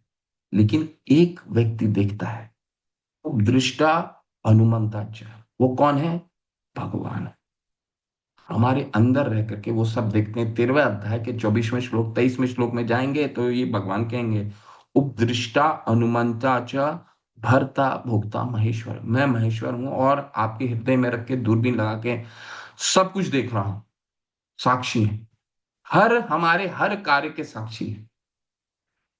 और क्या है, भगवान निवास है, जितने भी धाम जाते हैं हम, भगवान का ही रूप धाम के रूप में प्रकट होता है। शरणम सुहृत, भगवान ही अंतिम शरण के लक्ष्य हैं, सुहृत। और भगवान हमारे सबसे बड़े मित्र हैं। इसलिए ना 3रे अध्याय 5वें अध्याय का अंतिम श्लोक क्या कहता है, सुहृत सर्वभूतानां भोक्ताराम यज्ञ तपसाम सर्वलोक महेश्वरम। सुहृत सर्वभूतानां, भगवान हमारे सबसे बड़े हितैषी हैं। हमारे जीवन में जो भी घटना कर्म चल रहा है वो भगवान की वो हमारे कर्मों और भगवान की अनुमति के बिना कोई कर्म नहीं हो सकता, कोई कर्म नहीं हो सकता। तो जो भी हो रहा है हमारे साथ, समझिए हमारे लिए सबसे श्रेष्ठ है, घनिष्ठ मित्र है। ठीक है। प्रभव, भगवान से प्रभव प्रलय स्थानम, भगवान सृष्टि और संहार के कारण है। भगवान हमारे आधार हैं। ये जितनी भी शक्ति देख रहे हैं, जहां भी रखा हो, जो भी चीजें हैं, ये तो हम समझ चुके हैं ना। भूमि रो अपनो लो वायु खम मन बुद्धि रेव च, ये जितनी भी शक्ति है भगवान की अपरा शक्ति है। यानी आधार क्या है? भगवान की शक्ति है। निधनम, आश्रय, भगवान ही हमारे जीवन के आश्रय हैं। और क्या है? बीजम अव्ययम। जब ये हम समझ जाते हैं तो विराट रूप की आराधना करने की क्या आवश्यकता है कि भगवान ही ब्रह्मांड के श्रील प्रभुपाद अपने तात्पर्य में बताएंगे कि हमें ये भगवान इतना अच्छा प्रकृति हमें दिया है, भगवान इतने विराट हैं, इतना उन्होंने हमारे लिए किया है। इतना समझने की भगवान हर चीज के आदि हैं और हमारे सबसे बड़े मित्र हैं। अगर ये हम समझ गए, हमारे गति हैं, हमारे लक्ष्य हैं, हमारे पालक हैं, हमारे साक्षी हैं। देखिए शिला प्रभुपाद हमें बताएंगे कृष्ण की विभिन्न शक्तियों तक पहुंचने का अर्थ है अप्रत्यक्ष कृष्ण तक पहुंचना। ये विराट रूप की आराधना करने से हम डायरेक्ट नहीं, भगवान की इनडायरेक्ट रूप में आराधना कर रहे हैं। अतः मनुष्य को चाहिए कृष्ण सीधे पहुंचे। क्यों सीढ़ी से जाना है? जब लिफ्ट रेडी है, सीढ़ी क्यों विराट रूप में जाना है? क्योंकि इस समय तथा शक्ति की बचत होगी। उदाहरणार्थ, यदि किसी ऊंची इमारत की चोटी तथा लिफ्ट के द्वारा पहुंचने की सुविधा हो, फिर एक एक सीढ़ी करके ऊपर क्यों चढ़ा जाए? अब आपको ये बात समझ में आ रही होगी कि शिला प्रभुपाद ने हमें 18 पुराण क्यों नहीं पढ़ाया, महाभारत क्यों नहीं पढ़ाया, रामायण क्यों नहीं पढ़ाया, 18 पुराण क्यों नहीं पढ़ाया, केवल 3 ग्रंथ दे दिए वही, और कहा कि यही खुराक है तुम्हारा। क्यों? क्योंकि ये केवल ये लिफ्ट का काम करती है, केवल भगवान के रूप गुण लीलाओं का। ये गीता क्या है? भगवान की, भगवान द्वारा बोली हुई गीता सुगीता कर्तव्य किमन्य शास्त्र विस्तर है। आदि शंकराचार्य क्या कहते हैं कि ये कोई और शास्त्र की कोई आवश्यकता नहीं। गीत क्यों? क्योंकि ये भगवान स्वयं मुख पद्मानाभस्य, भगवान के मुख से निकली हुई उनकी खुद की स्तुति है। बाकी कोई भी शास्त्र पढ़ लीजिए, वो कौन है? भगवान के भक्तों ने लिखी है, उनके शक्त्यावेश अवतार ने लिखी है, उनके बारे में है। लेकिन को गीता इतना महत्वपूर्ण क्यों है? क्योंकि दूसरों से जानने से अच्छा है, सबसे सबसे, अगर कोई व्यक्ति अपने बारे में आपको बताता है तो वो सबसे सबसे महत्वपूर्ण वही हो जाता है बाकी लोगों की अपेक्षा।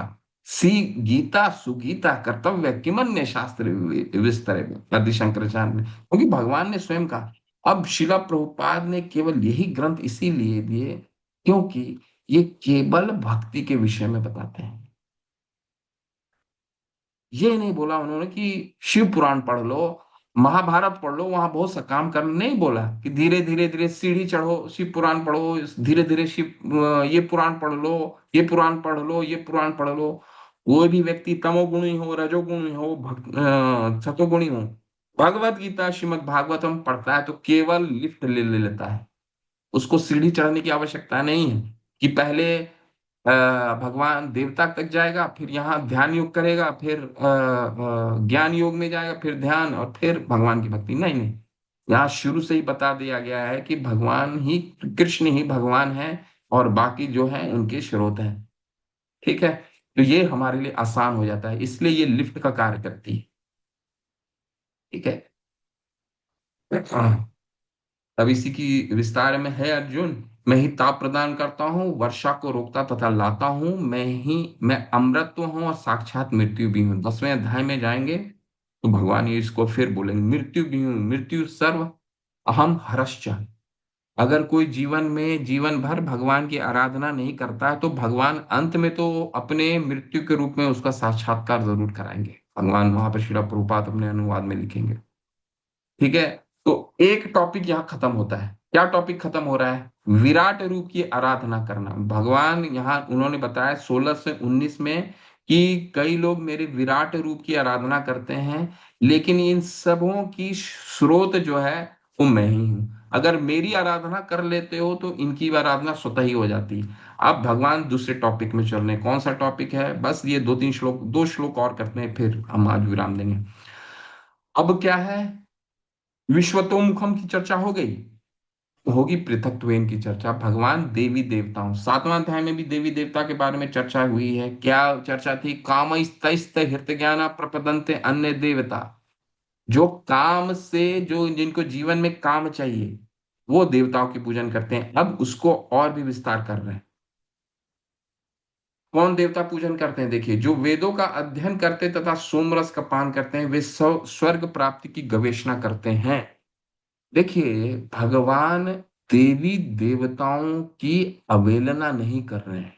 ये ध्यान पूर्वक सुनिएगा ये चीज, क्योंकि उनकी अवहेलना करना अपराध है। भक्ति में आने के बाद दो चीजों में भेद करना बहुत जरूरी है। भगवान ने देवी देवताओं की अवहेलना नहीं की, देवी देवताओं की पूजन की अवहेलना कर रहे हैं। पूजन को अवधि पूर्वक बताएंगे, ठीक है। जो वेदों का अध्ययन करते तथा सोमरस का पान करते हैं, वे स्वर्ग प्राप्ति की गवेषणा करते हैं, अप्रत्यक्ष रूप से मेरी पूजा करते हैं। अप्रत्यक्ष वे पाप कर्मों से शुद्ध होकर इंद्र के पवित्र स्वर्गिक धाम में जन्म लेते हैं, जहां वे देवताओं का आनंद भोगते हैं। देखिए, जो देवताओं की उपासना करेंगे उनको स्वर्ग की प्राप्ति तो होगी, ठीक है, वहां आनंद का भोग होगा। लेकिन वहां पे आनंद का भोग, देखिए, भक्ति का सूत्रपात हरे कृष्ण मंत्र के कीर्तन तथा साथ साथ कृष्ण को वास्तव में समझने के प्रयास से होता है। दुर्भाग्यवश जो लोग वेदों के नाम मात्र के छात्र हैं, वे इंद्र तथा चंद्र जैसे विभिन्न देवताओं की आहुति प्रदान करने में रुचि रखते हैं। अब देवी देवताओं की आराधना को भगवान अवहेलना क्यों कर रहे हैं? क्यों कह रहे हैं कि वो अप्रत्यक्ष रूप से मेरी पूजा करते हैं? और क्या दोष है? हमने ये पढ़ चुके हैं। काम, देखिए क्या पढ़ा है हमने 7वें अध्याय का में क्या पढ़ा है? काम हित ज्ञाना प्रपदंते अन्य देवता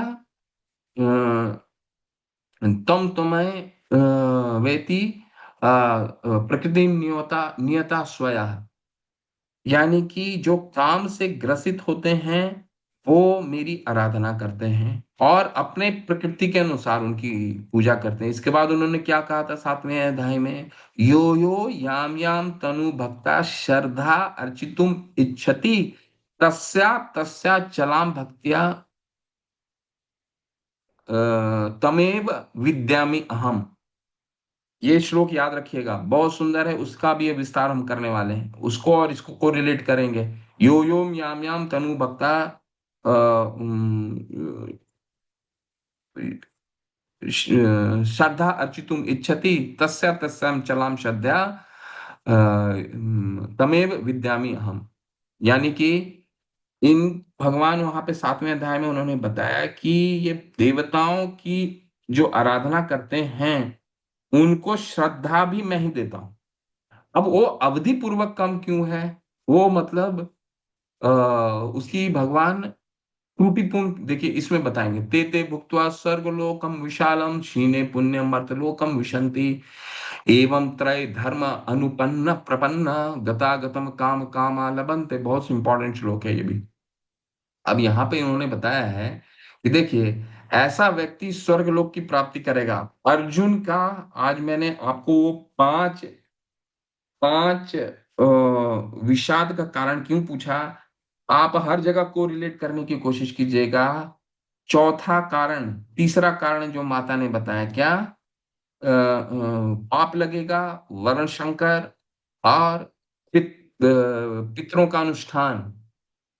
अब इसकी अवहेलना क्यों की भगवान ने? ये पढ़िए अच्छे से, ये समझ में आएगा। तेते भुक्त्वा स्वर्गलोकम विशालम। ये ऐसे लोग जो देवी देवताओं की पूजा करते हैं, ये भगवान ये क्या करते हैं? विशालम, विस्तृत स्वर्ग लोक का भोग करते हैं, विस्तृत, ठीक है। लेकिन स्वर्ग ये तो हम समझ चुके हैं, आप ब्रह्मा भुवनाथ लोकान पुनर्वर्तिनो अर्जुना, ये ब्रह्म लोक तक जाने के बाद भी जन्म मृत्यु लगा रहेगा। क्यों? यहाँ कारण आ गया था, क्षीणे पुण्य मर्त्य लोकम विशंति। जितना पुण्य का बैंक बैलेंस है वो जब क्षीण हो जाएगा, क्षीणे पुण्य मर्त्य लोकम विशंति, वो दोबारा ये मृत्यु लोक में आ जाएंगे। विशंति का मतलब आ जाएंगे। इसीलिए भगवान ने कहा है कि भाई आप ऊपर तक भी जाने की सोचो ही मत, क्योंकि आना तो तय है। क्यों? क्योंकि क्षीण पुण्य, एक ना एक दिन तो आध्यात्मिक पुण्य तो समाप्त होगा, चाहे वो 10,000 वर्ष लग जाए, आना तो तय है। इसीलिए ऐसा व्यक्ति एवं त्रय धर्मम अनुप्रपन्ना, ऐसा व्यक्ति जो तीन त्रिवेदी, जो वेदों का पालन करता है। क्यों कथा का पालन करता है? गता गतम काम कामा न बनते, मेरे को इंद्र तृप्ति चाहिए। आज मृत्यु शनिवार की शनि ग्रह है, शनि की पूजा कर लेंगे तो ये प्राप्त हो जाएगा। गुरु की पूजा कर, शनि की गुरु गुरु की पूजा कर लेंगे तो विद्या प्राप्त हो जाएगी। इनकी बुध की पूजा कर लेंगे तो बुद्धि प्राप्त हो जाएगी। ये क्या है? ये शास्त्रों का उपयोग अपनी गतागतम काम कामाला बनते, अपनी इंद्र तृप्ति की तुष्टि के लिए हम कर रहे हैं, ऐसा व्यक्ति। इसीलिए देखिए क्या है, इस प्रकार जब वे विस्तृत स्वर्गीय सुखलोक का भोग लगते हैं, उनके पुण्य कर्म फल क्षीण हो जाते हैं और मृत्यु लोक में पुनः लौट आते हैं। इस प्रकार जो तीन वेदों के सिद्धांत में दृढ़ रह करके इंद्र सुख की गवेषणा करते हैं, उन्हें जन्म मृत्यु का चक्र ही मिल पाता है। इसीलिए अवधि पूर्वक, इसीलिए अर्जुन को भगवान ने बोला, क्यों तुम पितरों के पीछे लगे हो? अगर तुम मेरी आराधना, भगवान की आराधना करते हो, व्यवसाय आत्मिका बुद्धि एक है कुरु नंदना, सिर्फ मेरी अगर आराधना करते हो तो ये सारी चीजें अपने आप हो जाएंगी। लेकिन अगर तुम तीन ये समझ कर करके अगर अपने पितरों को मुक्ति देने का प्रयास कर रहे हो कि इससे मेरा पुण्य, मैं पुण्य अर्जित करूंगा, स्वर्ग लोक की प्राप्ति करूंगा, हो जाएगा प्राप्ति। अच्छा काम है, शास्त्रों का अनुमोदन है। लेकिन ये जितना पुण्य का बैंक बैलेंस है वो एक ना एक दिन तो समाप्त होगा। शीने पुण्य मर्त, और जिस दिन वो पुण्य का बैंक बैलेंस समाप्त हो गया, मृत्यु लोकम विशंति, वो दोबारा मृत्यु लोक में आ जाओ। तो ऐसे प्रयास क्यों करना, जबकि केवल सततम कीर्तयन्तो माम यतयन्तश्च दृढ़व्रता से अगर हमें आध्यात्मिक जीवन प्राप्त हो सकता है, तो ये प्रयास करने की क्या आवश्यकता है जो कि जन्म मृत्यु में दोबारा फंसा दे हमको। 10,000 वर्ष हो सकता है हम अच्छा जीवन जी लें, ठीक है। ओके, तो दूसरी तरफ देखिए, अब कंपैरिजन चल रहा है। दूसरी तरफ जो मेरा चिंतन करते हैं, बहुत इंपॉर्टेंट श्लोक है, अनन्य चिंतयन्तो माम ये जना पर्युपासते तेषां नित्य अभियुक्ता नाम योगक्षेम वहाम्यहम्। दूसरी तरफ जो मेरी अनन्य चिंतन करता है माम, और ये जानकर मेरी उपासना करता है, पर्युपासते, ठीक से पूछता है, तेषाम नित्य अभियुक्ता नाम, ऐसा व्यक्ति मुझ में लीन रहता है हमेशा। दूसरी तरफ उसको क्या होता है, उसके लिए मैं क्या करता हूं, ये दोनों शब्द अंडरलाइन कर लीजिए, LIC वाली इसका यूज करते हैं, योगक्षेम वहां में हम। योगक्षेम वहां में हम इतना सुंदर है। योगक्षेम, योगक्षेमम, योगक्षेमम का क्या मतलब है? भगवान ऐसे भक्तों का चार्ज अपने हाथ में ले लेते हैं। LIC वाले क्या कहते हैं कि आप मेरे में इतना पैसा दे दो, मेरा आपको जीवन का, मैं आपका जीवन का चार्ज मैंने ले लिया है। यही बोलते हैं ना। तो योगक्षेम वहामी, भगवान ऐसे भक्तों का क्षेमम, आध्यात्मिक और भौतिक रूप से, दोनों रूप से भगवान क्षेमम, सुरक्षा प्रदान करते हैं। किस तरह से? वहामी, ऐसा नहीं जैसे हम अपने परिवार का पालन करते हैं, कोई बोझ समझ करके नहीं, प्रीति पूर्वक करते हैं। भगवान कोई भी, अभी हमने देखा था ना 5 6 7 श्लोक पहले, कि भगवान इस दृश्य जगत का पालन कोई एटलस के जैसा भार समझ करके नहीं करते हैं। ठीक है, वहां भी हमारी वहन करते हैं। ऐसे ऐसे भक्तों का भगवान स्वयं वहन करते हैं। किंतु जो लोग अनन्य भाव से मेरा दिव्य स्वरूप को ध्यान करते हैं, निरंतर मेरी पूजा करते हैं, उनकी जो आवश्यकताएं होती हैं, आवश्यकताएं का मतलब क्या है, आध्यात्मिक और भौतिक। ध्रुव महाराज का अध्यात्म किस लिए गए थे, भगवान की स्तुति करने के लिए। क्यों गए थे, क्योंकि उनको भगवान से भी उनको अपने पिता से भी, ब्रह्मा जी से भी श्रेष्ठ राज्य चाहिए था। परंतु हुआ क्या, अंततः क्या हुआ, सारी आवश्यकताएं उनकी पूरी हो गई ना। क्या क्या आवश्यकताएं पूरी हुई, गए थे कहाँ, गए थे ब्रह्मा जी से भी सर्वश्रेष्ठ लोक मांगने के लिए। और जब नारायण का दर्शन हुआ तो क्या बोलते हैं, स्थान अभिलाषी तपसा, तप स्थान अभिलाषी तपसा स्थितो अहम, त्वं प्राप्तम देव गुह्यम मुनीन्द्रम, त्वं प्राप्तम देव मुनि गुह्यम, कांचम विचिन्नम अपि दिव्य रत्नम, स्वामी कृतार्थो अस्मि न वरम न यचा। भगवान ध्रुव महाराज कहते हैं, स्थान अभिलाषी तपसा तपसा स्थितो हम, मैं इस स्थान में आपकी तपस्या इसलिए कर रहा, यहाँ पे तपस्या इसलिए कर रहा था, स्थान अभिलाषी, मुझे ब्रह्मा जी से भी श्रेष्ठ स्थान की जरूरत है। और त्वं प्राप्तम देव मुनि गुह्या देव इंद्र मुनि गुह्यम, यानी आपका जो गुह्य रूप है, जो देवी देवताओं इंद्र को भी प्राप्त नहीं होता है, वो भी मुझे मिला, नारायण के रूप में दर्शन हुआ। अब मुझे क्या चाहिए, कांचम विचिन्नम अपि दिव्य रत्नम, मैं कांच के टुकड़े ढूंढने गया था और मुझे दिव्य रत्नम प्राप्त हुआ। स्वामी कृतार्थोस्मि वरम न यचे, अब मुझे कुछ नहीं चाहिए। तो भगवान ध्रुव महाराज की आध्यात्मिक आवश्यकता को भी पूर्ण किए, और जब उन्होंने बोल दिया अब कुछ नहीं चाहिए, तब उन्होंने ध्रुव लोक दे दिया उनको।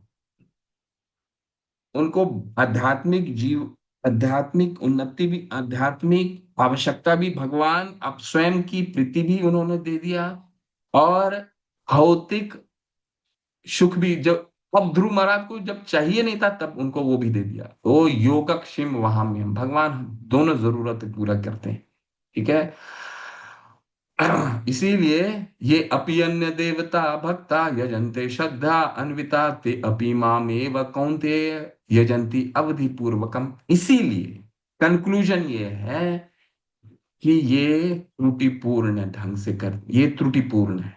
क्या त्रुटिपूर्ण है, अनन्य देवताओं के भक्ति करना, श्रद्धा पूर्वक भक्ति करना, वो मेरी ही पूजा होती है भगवान कहेंगे, लेकिन है नाक को सीधा ना पकड़ के घुमा के पकड़ने का, अवधि पूर्वक। इसके डायरेक्ट कीजिए ना, है ना।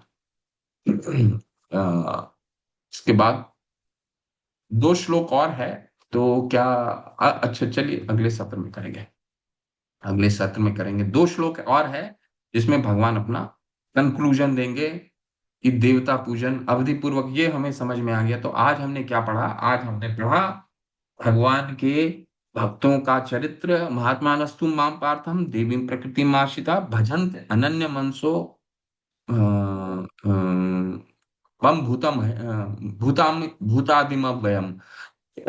महात्मा की परिभाषा ये होती है कि वो देवी के, भगवान के आध्यात्मिक शक्ति के संरक्षण में रहते हैं।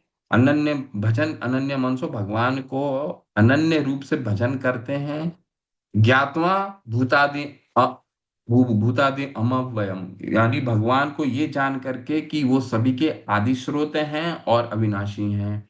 और ऐसे महात्मा का क्या चरित्र है, सततम कीर्तयन्तो माम यतयन्तश्च दृढ़व्रता नमस्यन्तश्च माम भक्त्या नित्य युक्तो उपासते। ऐसा व्यक्ति भगवान का सततम कीर्तन करता है, वेदी भक्ति को नियमों का पालन में दृढ़ रहता है, भगवान को नमस्कार करता है, नमस्यन्तश्च माम, और मेरा नित्य युक्त उपासते, मुझे प्रीतिपूर्वक नित्य युक्त उपासते। हमेशा मेरी भजन कर मेरा उपासना करता है। लेकिन इस भौतिक जगत में ऐसे कई लोग हैं जो भगवान कृष्ण को कृष्ण के रूप में नहीं भजन करते हैं। एकत्वेन पृथक्त्वेन बहुधा विश्वतो मुखम। भगवान के कई लोग अलग अलग रूप में पूजते हैं। एकत्वेन के रूप में भगवान से एकाकार होने के रूप में पूजते हैं।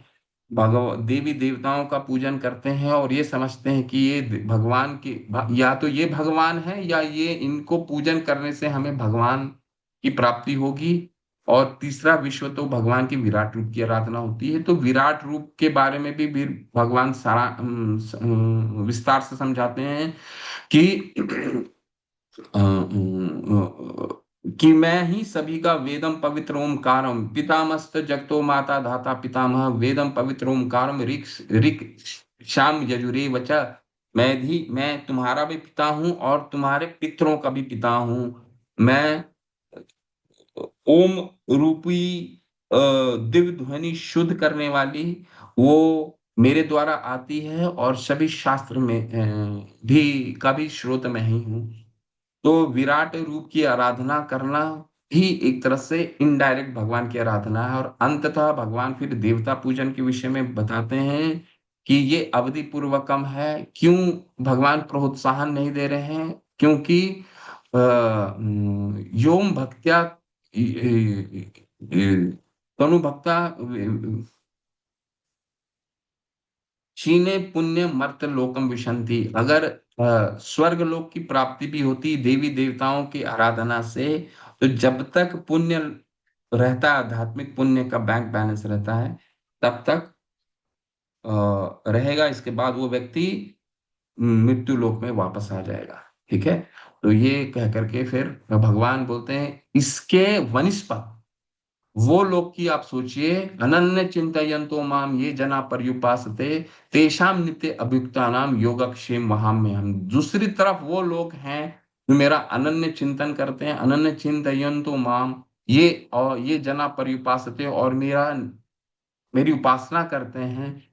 तेषाम नित्य अभियुक्ता नाम वो नित्य मेरा उपासना करते हैं, भजन करते हैं। नित्य तेषाम नित्य अभियुक्ता नाम योगक्षेम वहाम्यम। उनकी सुरक्षा का वहामी मैं उनकी गारंटी लेता हूं। वहामी मैं उनका वहन करता हूं। ठीक है। दोनों तरह से, आध्यात्मिक और भौतिक। ठीक है। अभी तो आप सोचिए ना, 40 रुपया लेकर के एक शिला प्रभुपाद गए और आध्यात्मिक उन 108 मंदिर का निर्माण भी हो पाया। और जब तक 108 मंदिर का निर्माण था, बैंक में उनके 40 करोड़ रुपए भी थे। दोनों चीजें हुई। ठीक है। हरी हरी शिला प्रभुपाद की जय। ज्यादा एक दो प्रश्न लेंगे फिर अगले सत्र में। क्या प्रश्न थे आपके? हरे कृष्णा प्रभु जी, एक प्रश्न था मेरा। आपने बताया कलयुग जो धर्म होता है वो भगवान का नाम लेने का होता है। तो एक है भगवान का नाम लेना, नाम जपना, और एक है उनको स्मरण करना। नाउ जैसे भी आपने श्लोक बोला उसमें स्मरण की बात है। स्मरण मतलब मन का लगना, क्योंकि नाम जपना आसान है, वो तो अपना जीवा करती रहती है और मन अपना घूमता रहता है। अब वो स्मरण करना जबकि टफ काम है, तो कैसे लिंक किया जाए इसको, कैसे स्मरण की ओर जाए? या कलयुग में भगवान का नाम लेना ही काफी है, स्मरण नहीं भी होता तो चल, कोई बात नहीं है।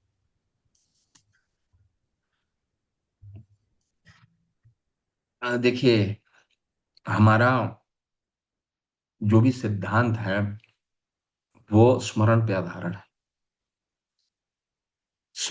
स्मर्त्यो सततम विष्णु विस्मर्त्यो न जातुचित सर्वविधि निदेश सर्वविधि निषेधश्योर एतर योर एव किंकरः।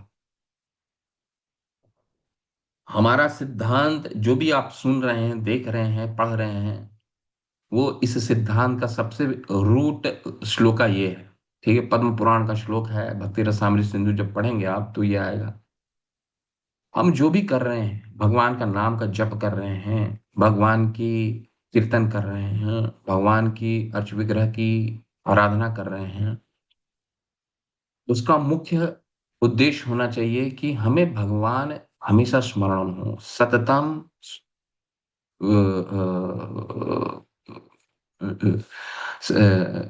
हमेशा भगवान स्मर्त्यम विष्णु, हमेशा भगवान का दिन में हमारा कोई भी हम जो भी काम करें उससे भगवान की स्मरण हमेशा चलता रहे हमें। और दूसरा क्या है, कोई भी जब काम हम करते हैं प्रभु, तो दो चीजें बहुत प्रमुख हैं, उसको कैसे किया जाए और उसमें क्या निषेध होने चाहिए। ठीक है, डूज एंड डोंट्स, प्रवृत्ति और निवृत्ति।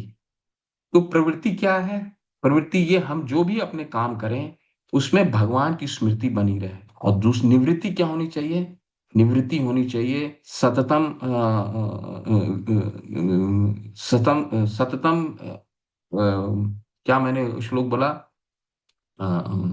विस्मृत्यो न जातुचित। लेकिन दूसरी तरफ डोंट क्या है, निवृत्ति ये होना चाहिए हम ऐसा कोई काम ना करें जिससे विस्मृति हो जाए। दोनों एक साथ चलनी चाहिए, भगवान का स्मरण और भगवान का विस्मृति दोनों एक साथ चलती रहनी चाहिए। बाकी जितने भी विधि हैं, विधि निषेध शूर एतर योर एव किंकर, ये इनको सराउंड करते हैं। तो सब जो हम नाम का जप करते हैं, अब नाम का जप करने का क्या मतलब है, नाम का जब जप हम करते हैं तो ये सब चीज चलती है हमारा, हम श्रवण भी कर रहे हैं, कीर्तन भी कर रहे हैं और स्मरण भी करते हैं, बोलते भी हैं, सुनते भी हैं और भगवान का कोई विग्रह का स्मरण भी करते हैं। सबसे प्रमुख है ये तीनों, तीनों एक साथ होना चाहिए। स्मृतम सततम विष्णु, ये तो जो भी काम कर रहे हैं हम, हमारा मुख्य उद्देश्य स्मरण का होना चाहिए, भगवान की स्मृति कभी भी जानी नहीं चाहिए। ठीक है, अब इसको हम और विस्तार से समझेंगे जब भगवान कहेंगे 26वें श्लोक में, हम 27वें श्लोक में भगवान कहेंगे यद कुरुषि यद अश्नासि यद जुहोषि ददासि यद यद तपस्यसि कौन्तेय तद कुरु शवम अर्पणम। पूरे दिन में जो तुम खाते हो, जो तपस्या करते हो, जो काम करते हो, जो करते हो, मुझे अर्पित करते हुए करो। क्यों ऐसा कह रहे हैं, ऐसा कहने का क्या कारण है? ऐसा कहने का यही कारण है कि अगर किसी और कारण के लिए हम दिन में कोई भी काम करते हैं तो उसमें भगवान की विस्मृति होने का चांस है। हमने धन कमाया और वो धन अपने अपने इंद्र इंद्र सुख के लिए प्रयोग कर लिया, तो उसमें क्या हो गया, वो फिर विस्मृति हो जाती है भगवान। तो हम दिन में ऐसा कोई काम नहीं करें जो विस्मृति हो जाए। तो कोरिलेशन का मतलब है, आप प्रश्न का उत्तर है, सिंपल है, हम जो भी काम करें केवल और केवल स्मरण भगवान का चलते रहना चाहिए। जप भी स्मरण का काम है, भगवत गीता का अध्ययन भी स्मरण का काम है, सब स्मरण। ठीक है प्रभु, बहुत ही स्पष्ट रूप से इसका उत्तर है। और क्या प्रश्न है, किन्हीं का कोई और प्रश्न है? हरे कृष्णा प्रभु जी। प्रणाम प्रभु जी। यही जो प्रश्न प्रभु जी ने किया, तो मैं एक लेक्चर सुन रही थी, प्लीज मुझे करेक्ट कीजिएगा, मैं उसमें समझने की कोशिश कर रही थी। उसमें एग्जाम्पल ऐसा बताया जा रहा था कि जैसे दशरथ महाराज जी थे, वो राम का केवल नाम जप रहे थे। बीमार थे तो कॉन्शियस नहीं थे, वो राम राम राम राम ही जप रहे थे। लेकिन दूसरी ओर जहाँ जटायु थे, वो भगवान राम को स्मरण कर रहे थे, बुला रहे थे। तो कि मतलब मैं उनको पूरा विस्तार से बताऊं कि कैसे गई हैं सीता मैया, और इसलिए वो जो है वैकुंठ गए, और जो दशरथ जी थे वो स्वर्ग गए। तो चेतना में मतलब भगवान को अपने स्मरण में, हमारी चेतना में होना बहुत जरूरी है, जिसके ऊपर हमारा ये प्रभुपाद जी ने सिद्धांत दिया, कृष्ण कॉन्शियसनेस, मतलब चेतना बहुत इम्पोर्टेंट है। नाम, और हम जैसे नाम जब भी करते हैं तो उसमें भी ये बोला जाता है कि हमें उसमें पूरा ध्यान, कृष्ण बोला तो मतलब साक्षात गोविंद ही उसके अंदर विराजमान है। तो क्या मैं सही समझी प्रभु जी? माता मुझे ये तो नहीं मालूम है कि महाराज दशरथ की अंतिम गंतव्य स्वर्ग हुआ और गरुड़ जो थे वैकुंठ लोक गए। क्योंकि देखिए, रामायण में या महाभारत में इतना तो तय है कि कोई स्वर्ग नहीं गया, कोई स्वर्ग नहीं गया। क्यों स्वर्ग, ये तो भक्त हैं। अब ये कॉन्सेप्ट, हम कोई भी लेक्चर सुनते हैं, ये फिलॉसफी कॉन्सेप्ट बहुत क्लियर हो जाने चाहिए, फिर हमें ये कभी भी कंफ्यूज नहीं होंगे हम। क्यों कंफ्यूज नहीं होंगे? पहले कि महाभारत की पृष्ठभूमि में जो भगवान के विरुद्ध लड़ रहे थे, वो भी ये तीन लोक के पार करके ब्रह्म सुख में चले गए। कोई 14 जगत में तो कोई गया ही नहीं। क्यों नहीं गया? आप सोचने के समझने का प्रयास कीजिए। भगवान का साक्षात्कार हो रहा है उनको, चाहे वो दुश्मन रूप में भी साक्षात्कार हो रहा हो, कोई सामान्य बात है क्या? भगवान का किसी को साक्षात्कार हो गया, वो 14 जगत में कैसे रह सकता है? और महाराज दशरथ तो भगवान के भक्त हैं। ये फिलॉसफी कोई भी आपको समझा दे, एक क्लियर होना चाहिए कि महाभारत के, इसलिए उसको क्या कहा जाता है, उसको धर्म का युद्ध क्षेत्र, धर्म क्षेत्र कुरुक्षेत्र, वो धर्म का क्षेत्र है। क्यों? क्योंकि सबको वहां पे भगवान क्या धर्म क्योंकि सबका साक्षात्कार हुआ भगवान का, सबको साक्षात्कार हुआ। और सभी ने 14 जगत, 64 करोड़ लोग मरे थे, 64 के 64 करोड़ जो भगवान के विरुद्ध लड़ रहे थे, सभी ये तीन गुणों को पार करके 14 जगत पार करके गए। ठीक है, तो अच्छा प्रभु जी, भगवान वो सारे के, गए, मतलब भगवान के धाम गए वो सब लोग। भगवान भगवान के, देखिए भगवान के जो भगवान से द्वेष करते हैं, उनको भी भगवान का जब साक्षात्कार होता है, तो वो भी कम से कम उनको तो ब्रह्म सुख की अनुभूति होना तय है। 14 जगत तो छोड़ दीजिए, 14 जगत तो पार करना तय है अगर भगवान का साक्षात्कार हो गया। महाराज दशरथ तो भगवान के भक्त हैं, कैसे हो सकता है कि स्वर्ग लोग जाएं? ठीक है। और दूसरा, आपका मन, आपका, आपने बिल्कुल सही उत्तर, सही बोला। ये पूरा मामला क्या है? कॉन्शियसनेस का है, चित्त का है। स्मरण, हम, हमारा कॉन्शियसनेस, हमारा स्मरण किसी भी चीज में तब लगेगा जब हम हर समय उसके विषय में स्मरण कर सकें, तभी तो कॉन्शियसनेस हुआ। इसलिए ये गॉड कॉन्शियस नहीं है, कृष्ण कॉन्शियस नहीं। भगवान इसको जब नामांकन करने गया था, शिला प्रभुपाद को जब इस्कॉन का फाउंडेशन का, इस आपने international society for Krishna God consciousness क्यों नहीं दिया? आपने कृष्णा कॉन्शियसनेस क्यों दिया? तो क्योंकि कृष्ण को जानने वाले तो थे नहीं, जहां पे रजिस्टर करा रहे थे अपने कंपनी को, इस इंस्टीट्यूशन को, वहां तो कृष्ण को जानने वाले कोई नहीं थे। तो शिला प्रभुपाद ने बोला नहीं, मुझे कृष्ण कॉन्शियसनेस नहीं रखना है, क्योंकि गॉड का मतलब है supreme Lord is a Krishna, और हमारे चित्त में हमेशा कृष्ण बैठे रहने चाहिए, गॉड नहीं, कृष्ण।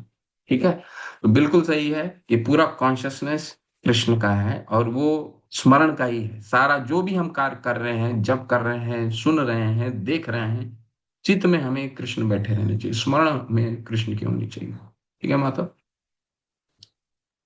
थैंक यू प्रभु जी, हरे कृष्णा, प्रणाम। हरे कृष्ण। ठीक है, चलिए। वाञ्छाकल्पतरुभ्यश्च कृपा सिन्धुभ्य एव च पतितानां पावनेभ्यो वैष्णवेभ्यो नमो नमः। अनंत कोटि वैष्णव वृंद की जय, श्रील प्रभुपाद की जय। निते गौर प्रेमानंदे, हरि हरि बोल। हरे हरे हरे कृष्ण। आप सभी को हरे कृष्णा प्रभु जी, धन्यवाद। हरे कृष्ण।